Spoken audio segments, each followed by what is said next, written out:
মনে তারি অনুভব, দমে দমে তনু মনে তারি অনুভব। আল্লাহ আমার রব, এই রবি আমার সব। আসসালামু আলাইকুম প্রিয় দর্শক, আপনারা যারা দেশে আছেন প্রবাসে, সবাইকে মাহে রমজানের শুভেচ্ছা। শুরু হলো আপনাদের প্রশ্ন নিয়ে আপনাদের প্রিয় অনুষ্ঠান আপনার জিজ্ঞাসা। আপনাদের সাথে আছে আমি জয়নুল আবেদিন আজাদ। আজকেও আপনাদের প্রশ্নের জিজ্ঞাসার জবাব দিচ্ছেন আপনাদের কাঙ্ক্ষিত ব্যক্তিত্ব আল্লামা আবুল কালাম আজাদ। আসসালামু আলাইকুম ওয়া রাহমাতুল্লাহ। প্রিয় দর্শক, চলুন তাহলে জিজ্ঞাসার জগতে। আজকের প্রথম চিঠিটি পাঠিয়েছেন মোহাম্মদ মুর্শেদ আলম ভূঁইয়া, তেজগাঁও, ঢাকা থেকে লিখেছেন, আমার প্রশ্ন হচ্ছে, আমরা 3 ভাই ব্যবসায়িক সমস্যার কারণে ঠিকমতো বাড়িতে আসা যাওয়া করতে পারি না, যার কারণে আমাদের 3 ভাইয়ের স্ত্রীগণ ঢাকায় থাকে। এই জন্য আমাদের মা বাবা আমাদের উপর নারাজ। আমার জানার বিষয় হচ্ছে, স্ত্রী নিজের কাছে রাখলে মা বাবার কাছে না রেখে তার জন্য আল্লাহর কাছে কোনো প্রকার জবাবদিহিতা করা লাগবে কি? অবশ্যই বিস্তারিত জানাবেন। না, এই ধরনের কোন কথা তো নাই যে মা বাবার কাছে স্ত্রীকে রাখতে হবে। স্ত্রী তো স্বামীর কাছে থাকাই স্বাভাবিক। আর মা বাবার প্রতি দায়িত্ব হচ্ছে, মানে যার মা যার বাপ তার দায়িত্ব তাদের প্রতি বড়। আমাদের সমাজের ভিতরে একটা এরকম ধরে নেওয়া হয়েছে যে মা বাবার প্রতি সন্তানের দায়িত্ব নাই, কিন্তু শাশুড়ির প্রতি বউর খুব দায়িত্ব আছে, শ্বশুরের প্রতি খুব দায়িত্ব আছে। শ্বশুর শাশুড়ির প্রতি ছেলের বউ দায়িত্ব পালন করবে, এটা ভালো কথা, কিন্তু তারই একমাত্র দায়িত্ব, ছেলের কোনো দায়িত্ব নেই, ভাবটা আমাদের সমাজে অনেকটা এরকম। এটা ঠিক না। আসলে সন্তান তার মা বাবার জন্য দায়ী বেশি, এবং স্বামীর মা স্বামীর বাপ হওয়ার কারণে স্বামীর পক্ষে তাদের প্রতি দায়িত্ব পালন করা বউদের একটা দায়িত্ব, অন্যতম দায়িত্ব, অবশ্যই সত্য। কিন্তু তার মানে এই নয় যে আমরা যেমন ধরে নিয়েছি মা বাবার কাছেই স্ত্রীকে রাখতে হবে। স্ত্রী এবং স্বামীর যে একটা কনজুগাল লাইফ, তাদের যে একটা দাম্পত্য জীবন, সেই জীবনের কোন হক যদি নষ্ট হয় মা বাবার কারণে, তাহলেও কিন্তু সেটা ঠিক হবে না। মানে মা বাবার জায়গায় পিতামাতার যে অধিকার আছে সেটি ক্ষুণ্ণ না করে, তাদের যে অধিকার আছে সেটি ক্ষুণ্ণ না করে, অথবা তাদের প্রতি তাদের অধিকার নষ্ট না করে, যদি কোন লোক স্বামী স্ত্রী একত্রিত হয়ে থাকে, সেটাই তো সবচেয়ে ভালো। স্ত্রী যদি এটা চায় যে আমি আমার স্বামীর সঙ্গে আলাদাভাবে থাকতে চাই, তাহলে স্ত্রীর এই ইচ্ছাকে পূরণ করা স্বামীর দায়িত্ব। আমরা কিন্তু এই জিনিসটা খুবই কমই চিন্তা করি। তাহলে ইসলামী শরীয়তে এই ধরনের কোনো কথা বলেছিল না, যা আমরা বেশি বলে ফেলেছি। আমাদের এখানে আরেকটা ব্যাপার আছে, মানে আমরা একটা পাশের সংস্কৃতি থেকে আমরা অনেকটা প্রভাবিত হয়েছি, যে মানে সেখানে বলা হয় যে পতি দেবতা, এবং পতির সাথে শেষ পর্যন্ত অনেক সময় আমাদের সতীদাহও করতে হয়েছে, আমাদের দেখতে হয়েছে বা শুনতে হয়েছে বা হিস্ট্রি বলেছে। এর থেকেই সম্ভবত এটা আমাদের সমাজের ভিতরে ইনফিলট্রেট করেছে, নির্বিচারে যে কথাগুলো আমরা বলে আসছি, যে মানে বেটার বউ হলে সে যেন অবশ্যই শাশুড়ি এবং শ্বশুরের অধীনেই তাকে থাকতে হবে। জয়েন্ট ফ্যামিলিতে সেটিতে থাকতে হবে, তারা একসঙ্গে থাকবে, কিন্তু তার উপরে তার দেখাশোনার দায়িত্ব, তার পরিচালনার দায়িত্বটা থাকবে তার স্বামীর উপরে। অবশ্য গ্রামীণ সমাজে এটা বেশি আছে, যে খুব ছোট ছোট ছেলে পেলে বিয়ে করে ফেলে বয়স হওয়ার, ম্যাচিউর হওয়ার আগেই, এবং তাদের দায়িত্ব থাকে মা বাবার উপরে। মা বাবার বুদ্ধি ছাড়া তারা চলতে পারে না, এবং তাদেরকে সবসময় মা বাবার দায়িত্বই হয় পরিচালনা করা ওই ছেলেকে, এবং ছেলেকেই যদি চালাইতে হয় তো ছেলের বউকে আর কে চালাবে? এরকম একটা অবস্থা আছে। সে অবস্থা তো অস্বাভাবিক অবস্থা না, এটি একটি অস্বাভাবিক অবস্থা। স্বাভাবিক অবস্থা হচ্ছে যে একজন মানুষ যখন স্বামী হওয়ার যোগ্যতা অর্জন করবে তখনই সে বিয়ে করবে, সে তার আগে বিয়ে করবে না। স্বামী হওয়ার যোগ্যতা বলতে শুধু তার ফিজিক্যাল ফিটনেসটাই জরুরি না, তার কিন্তু মেন্টাল ফিটনেস সেখানে দরকার, তার এডুকেশনাল ফিটনেস দরকার। With all this qualities someone is allowed to be husband. কোন সমস্ত যোগ্যতা সহকারে একজনকে হাজব্যান্ড হইতে হবে। এই জিনিসগুলো কিন্তু আমরা খুব কম চর্চা করি। আমরা শুধু চর্চা করি যে এই জন্য দেখা যাচ্ছে যে স্বামী আর মানে শাশুড়ি এবং বেটার বউয়ের ভিতরে একটা বিরাট দ্বন্দ্বের ইতিহাস আমাদের সমাজে সৃষ্টি হয়ে গেছে এই সমস্ত কারণে। আসলে এটা কিন্তু শ্বশুর শাশুড়ি বা মা বাবার যে হক সেটার বিকল্প, সেটা কিন্তু স্বামী বা স্ত্রী এখান থেকে ভাগ করে দেওয়ার বিষয় না। স্বামীর জায়গায় স্বামীর গুরুত্ব, স্ত্রীর জায়গায় তার গুরুত্বের কোনো বিকল্প নেই, মা বাবার জায়গায় তাদের গুরুত্বের কোনো বিকল্প নেই। এটা একদম সম্পূর্ণ সেপারেট জিনিস। মানে স্ত্রীর স্বামীর কাছে যা দাবি আছে, যা পাওনা আছে, মা বাবার কি ছেলের কাছে এইসব পাওনা থাকে না। এটা একদম কোয়াইট ডিফারেন্ট, একটা ব্যাপারই ভিন্ন। সুতরাং আপনি ধরে দিচ্ছেন যে আপনাদের 3 ভাইয়ের বউ ওখানে থাকতে হবে, মা বাবার কাছে তাদেরকে রাখতে হবে, এইটা ভালো। কিন্তু এখানে যদি স্ত্রীদের হক নষ্ট, আর আপনাদের মা বাবা তো ভালোই, তারা বরং বলছে যে তোরা বউকে কাছে নিয়ে রাখ, এটা তো ভালো কথা। তো সুতরাং ইন দ্যাট কেস আপনারা কেন ওখানে রাখছেন? এইটাই কি আপনারা ধরে নিয়েছেন যে ওই তাদের কাছে রাখাই হচ্ছে আমাদের দায়িত্ব, আল্লাহ কর্তৃক নির্দেশিত দায়িত্ব, এবং এই দায়িত্ব পালন না করলে আমরা গুনাহগার হব? কথায় তাই মনে হয়, কিন্তু আসলে তা নয়।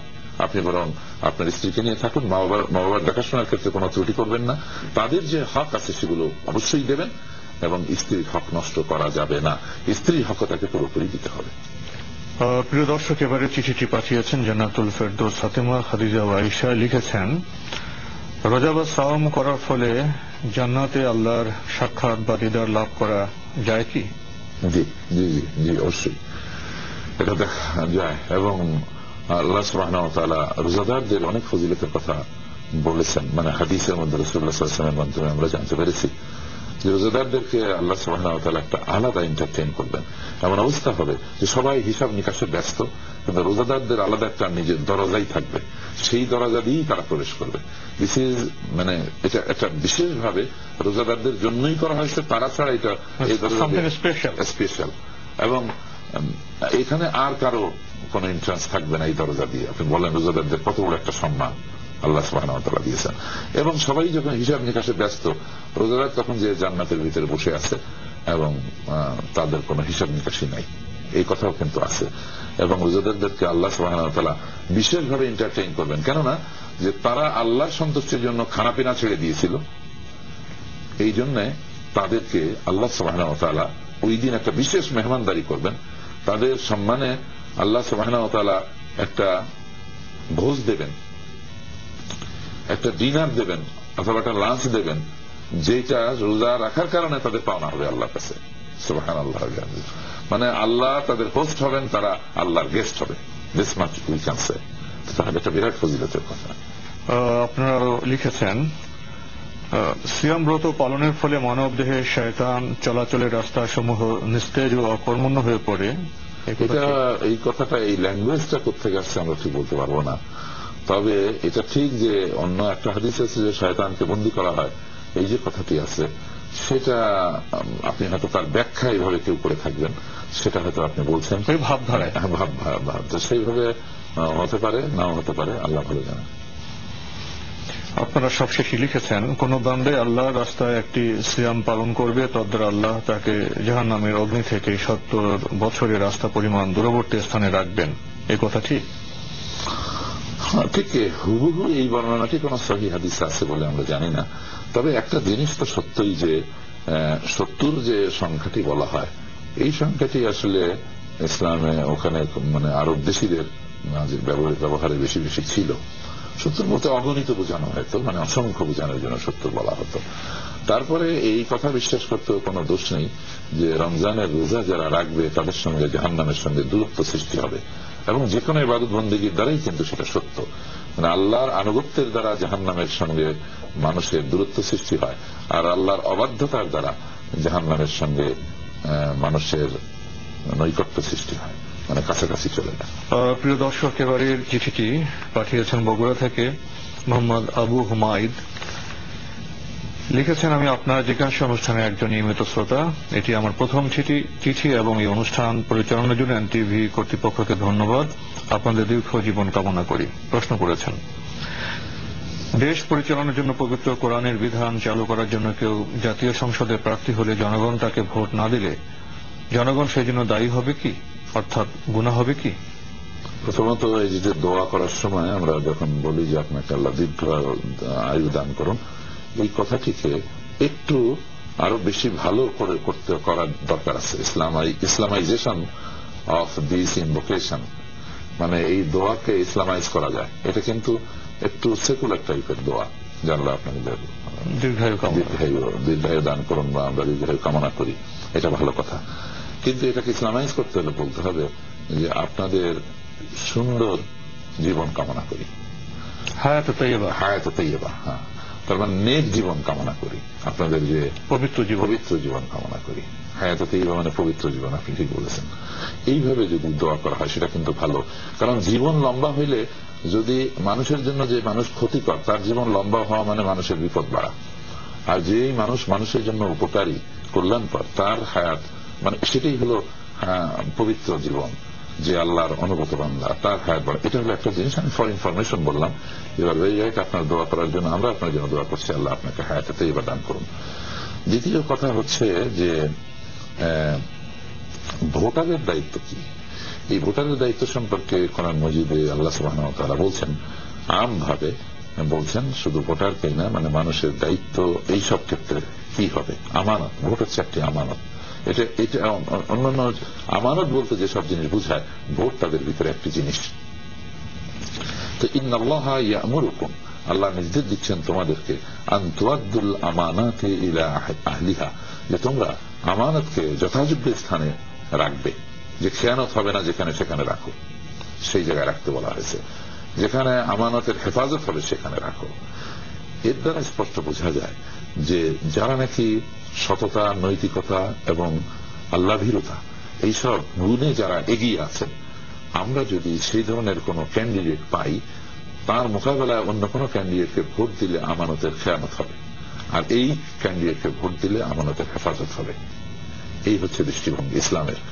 যদি কেউ খেয়ানত করে, তাহলে খেয়ানতকারী তো আল্লাহর কাছে দায়ী হবে, আর যে নাকি আমানতকে যথাযোগ্য স্থানে স্থাপন করলো, সেটা আল্লাহর হুকুম মানলো, এর জন্য সে আল্লাহর কাছে পুরস্কার পাওয়ার অধিকারী হবে। কারণ হচ্ছে একটি ভোটের কারণে একজন মানুষ ভালো মানুষ নির্বাচিত হতে পারে, আবার একটি ভোটের কারণে একজন ভালো মানুষ পরাজিত হয়ে যেতে পারে, অথবা একটি ভোটের কারণে একজন মন্দ লোক বিজয়ী হয়ে যেতে পারে, অপেক্ষাকৃত মানে যে অযোগ্য লোক হয়ে যেতে পারে, ইলেক্টেড হয়ে যেতে পারে। যদি হয়ে যায়, তাহলে সে যত ক্ষতি করবে মানুষের, এই সমস্ত ক্ষতির জন্য এই ভোটদাতারা এদের শেয়ার নিতে হবে, আল্লাহ মানে দায়ী হবে তারাও।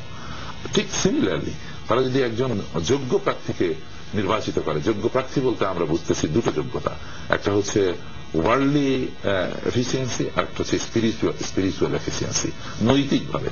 আমরা এটাকে যদি বলি মোরাল এফিসিয়েন্সি, তার ভিতরে নৈতিক যোগ্যতা থাকতে হবে, অ্যাজ ওয়েল অ্যাজ তার ওই কাজের যোগ্যতা, যেই কাজের জন্য সে দায়িত্ব নিচ্ছে, এই দায়িত্ব পালনের যোগ্যতা, বৈষয়িক যোগ্যতা, এটা থাকতে হবে। এই দুটোই যদি কারোর ভিতরে পাওয়া যায়, আমরা তাকেই শুধু যোগ্য বলছি। এইটা অপেক্ষাকৃত যার ভিতরে বেশি পাওয়া যায়, এই দুইজনের ভিতরে বা 10 জনের মধ্যে এই দুটি গুণে যিনি অপেক্ষাকৃত বেশি গুণী, তাকে আমরা যোগ্য বলছি। এই রকমের যোগ্য লোককে যদি নির্বাচিত করা যায়, তাহলে তিনি যত ভালো কাজ করবেন, যত সওয়াবের কাজ করবেন, যত মানুষের উপকার করবেন, এই সমস্ত গুড ডিডস এর জন্য তিনিও সওয়াব পাবেন, যারা তাকে নির্বাচিত করে দিয়েছেন তারা সকলেই সওয়াব পাবেন। এবং তিনি যদি এমন কোন ইনস্টিটিউশনাল কোন খেদমত করেন, কোন সার্ভিস দেন, যেই সার্ভিসটা তার মৃত্যুর পরেও চলতে থাকবে, তাহলে আমরাও যারা ভোট দিলাম তারাও মৃত্যুর পরেও কবরে শুয়ে কিয়ামত পর্যন্ত সওয়াব পেতে থাকবো। সিমিলারলি, যদি অন্যায় কেউ কর্মেওয়ালা, হালাল হারামের ধার ধারানা এমন কোন লোককে আমি যদি ভোট দিই, আর সে যত হারাম কাজ এস্টাবলিশ করবে, তার সব কিছুর পাওনা কিন্তু ভোটারদেরকে নিতে হবে। So this is a very big question you have raised. সুতরাং আমরা বাধ্য হলাম যে ব্যাপারে একটু বিস্তারিত বাধ্য হলাম, মানে this is A knowledge which is to be disseminated. Otherwise, the person who knows it, if he does not disseminate this idea, he will be held responsible for this. So আমরা এই সুযোগ বললাম। প্রিয় দর্শক, আমরা জানলাম ভোট একটি পবিত্র আমানত, সেখানে আমাদের দায়িত্ব রয়েছে এবং আমাদের ভোট দিতে হবে যথাস্থানে। এখন ছোট্ট একটা বিরতি, ফিরছে একটু পরেই, আমাদের সাথে থাকুন।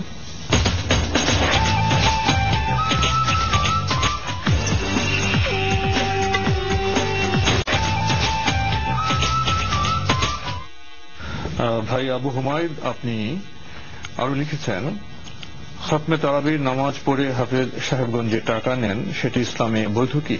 না, টাকা হাফেজ সাহেবরা কিভাবে নিচ্ছেন এটার উপর নির্ভর করে এটা বৈধ হবে কিনা। টাকা যদি তারা কন্ট্রাক্ট করে নিয়ে থাকেন যে আমি এটা পড়াই দেবো, আমাকে এত টাকা দিতে হবে, তাহলে তো এটা অবৈধ হওয়ারই কথা। কারণ আসলে এটা এইভাবে এই ধরনের কোন কন্ট্রাক্ট করে এই জিনিসকে বিক্রি করা যায় না।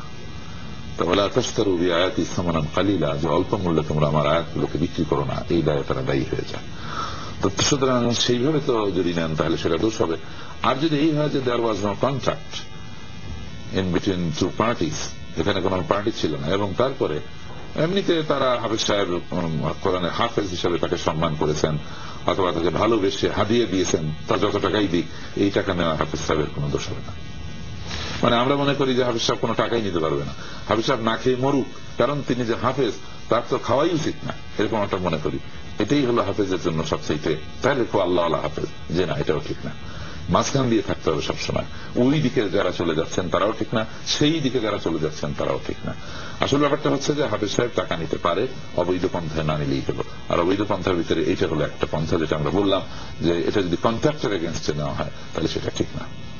আরো লিখেছেন, স্ত্রী স্বামীর দ্বারা নির্যাতিত হলে, অর্থাৎ স্বামী স্ত্রীকে মারপিট করলে স্ত্রী প্রতিবাদ করতে পারবে কিনা?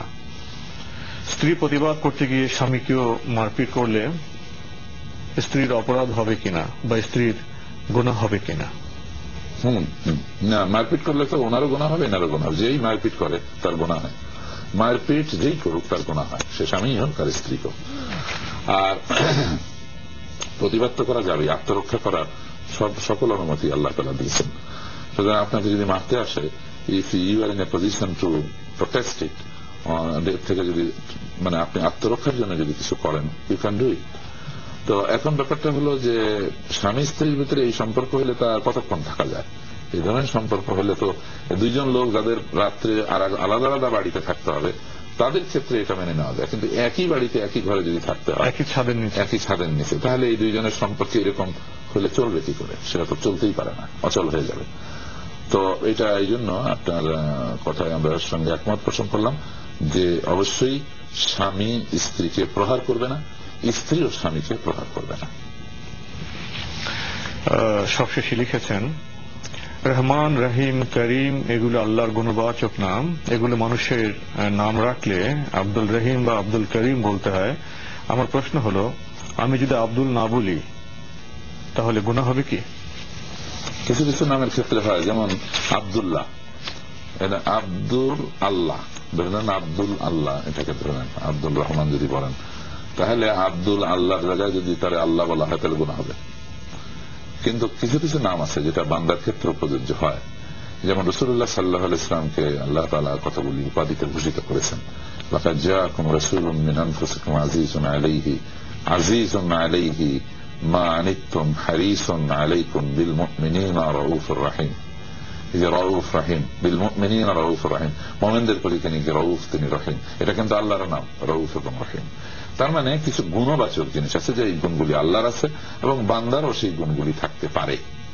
সুতরাং যদি আব্দুর রহমানকে বা আব্দুর রহিমকে শুধু রহিম বলা হয় তাতে গুনাহ হবে না, তার উদ্দেশ্য যদি খারাপ না থাকে গুনাহ হবে না, এটা বলা যেতে পারে। এবং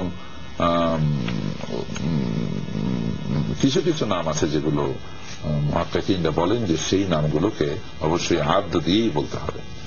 যেমন আমরা গফুর বলি, আব্দুল গফুর বলে। আবার একটা কিন্তু এই ধরনের হাদিস আছে, তাখাল্লাকু বিআখলাকিল্লাহ, যে তোমরা আল্লাহর চরিত্রে চরিত্রবান হও। তার মানে এই গুণগুলি যদি আল্লাহ থাকে, সেটা আল্লাহর ক্ষেত্রে সেই গুণগুলির যে মর্যাদা, বান্দার ক্ষেত্রে তার মর্যাদা সমান না, এতে কোনো সন্দেহ নেই। কিন্তু এসব গুণ বান্দারও থাকতে পারে।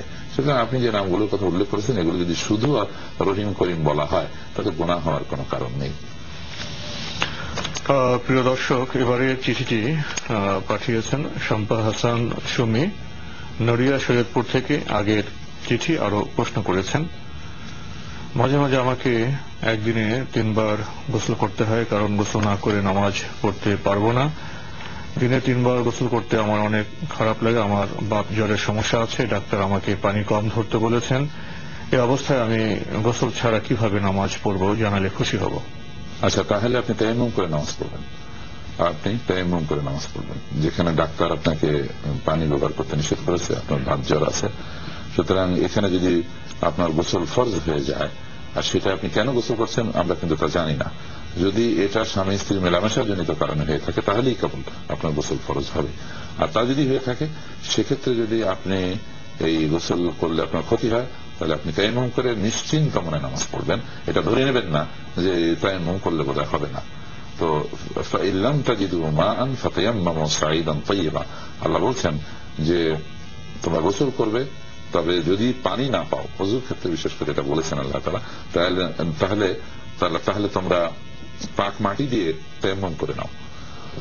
তো পানি না পাওয়ার দুটো অর্থ হতে পারে, একটা হলো পানি সত্যি পাওয়া যাচ্ছে না, একটা হলো পানি আছে কিন্তু আমি অসুস্থতাজনিত কারণে পানি ব্যবহার করতে পারছি না। সেই ক্ষেত্রে আপনি এটা করতে পারেন, তায়াম্মুম করে নামাজ পড়বেন। এটা অপবিত্র জায়গা ধুয়ে ফেলবেন আর তায়াম্মুম করে নামাজ পড়বেন। তো আজকে আমাদের এখানে শেষ করতে হচ্ছে। আপনাকে অনেক ধন্যবাদ। ধন্যবাদ। প্রিয় দর্শক, জানা অনেক বিষয়, অনেক সময় আমরা বিব্রত বোধ করতে পারি, তবু আমাদের জানতে হবে, এবং সেই জানাটা যদি আমরা কোরআন অধ্যয়ন, হাদিস অধ্যয়নের মাধ্যমে জানতে পারি তাহলে চমৎকার হয়। আসুন আমরা সেদিকে অগ্রসর হই। চিঠি লিখুন, প্রশ্ন পাঠান আমাদের ঠিকানায়। পরিচালক আপনার জিজ্ঞাসা, NTV, BSCC ভবন, 102।